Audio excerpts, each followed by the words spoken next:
Ми се јавија повеќе пријатели да ме известат дека судиката Даниела Димовска е назначена за ВД председател на Основниот кривичен суд Скопје.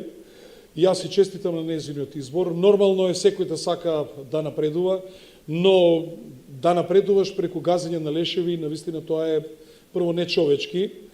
Самиот факт што во изминатите час, повеќе од еден час, има такви реакции од незините колеги, значи од фелата суди на незиниот избор, ми дава за право да се сомневам дека една од причините за незиното напредување е секако пресудата што ја донесе против мене да бидам осуден на 3,5 години затвор за работи кои што не сум ги сторил, тоа се за овие бараки и за легализациите покрај улицата Илинденска, каде што обвинителот вели дека постапката е водена согласно закон и по словото на закон.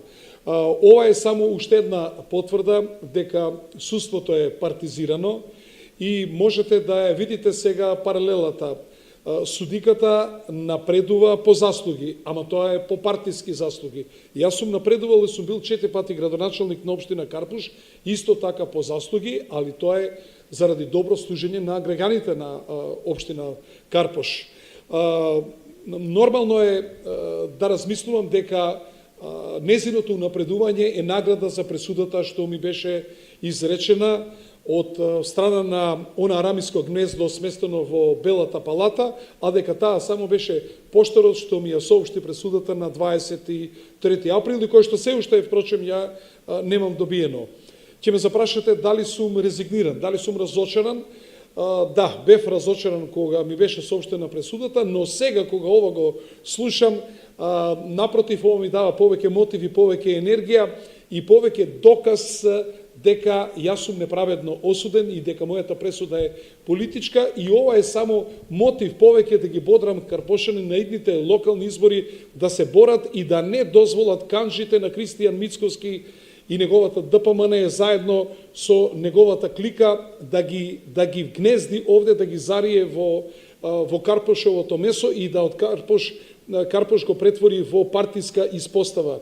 Јас сум настапувал и со политички партии, но никогаш не сум дозволил Карпош да биде партиски штаб на ниту една политичка партија. Напротив, ова било место каде што се решавале проблемите на граѓаните и подеднаков третман имал секој граѓанин на општина Карпош, без разлика на политичката, верската, националната, религиозната припадност.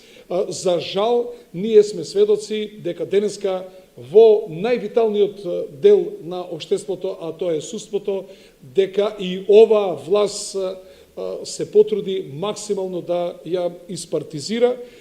И сега додека разговаравме со колегите, моето мислење беше зошто не би можела да напредува, иако за мене имаше ослободителна пресуда, а еден колега вака се насме и рече: колега, да знаеш, тогаш ќе беше избран или првиот или вториот од ранг листата, а не 11-тата.